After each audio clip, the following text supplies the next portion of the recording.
Hrana. 20 zanimljivih činjenica koje niste znali.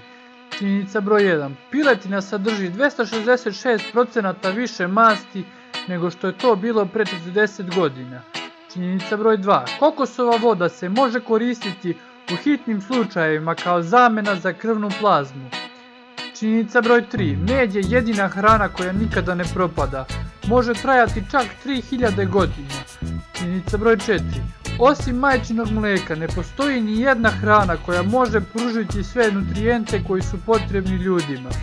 Činjenica broj 5. Hrana u avionima nije baš ukusna zato što se naša čula ukusa i mirisa smanjuju od 20 do 50%. Činjenica broj 6. Često konzumiranje brze hrane ima isti utjecaj na jetru kao hepatitis. Činjenica broj 7. Indija je najmanji svjetski potrošač mesa po stanovniku godišnje.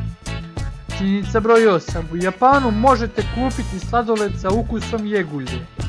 Činjenica broj 9. 70% crvenog mesa koje se jede globalno je kozje meso.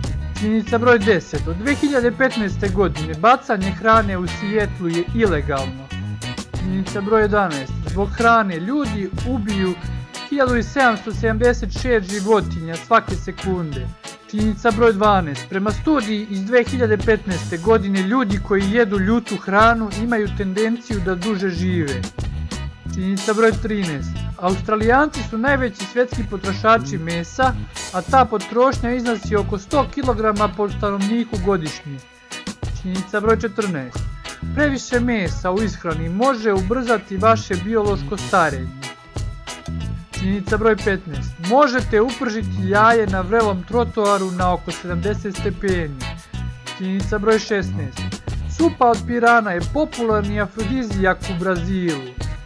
Činjenica broj 17. U 16. veku u Evropi se verovalo da ćete postati vukodlak ukoliko jedete paradajz.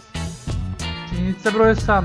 1912. godine kao mlad čovjek bivši predsjednik Vijetnama Ho Chi Minh je radio kao pomoćnik kuvara na američkom brodu. Činjenica broj 19. Eksperti procjenjuju da ukoliko bi svjetska populacija prešla na vegetarijanski način ishrane, to bi spasilo oko 7 miliona ljudi godišnje. Činjenica broj 20. Prema jednoj studiji, ako doručkujete odmah nakon što ustanete, to može povećati količinu masti koju sagorite tokom noći. Za više videoklipova pretplatite se na kanal Pantopedija.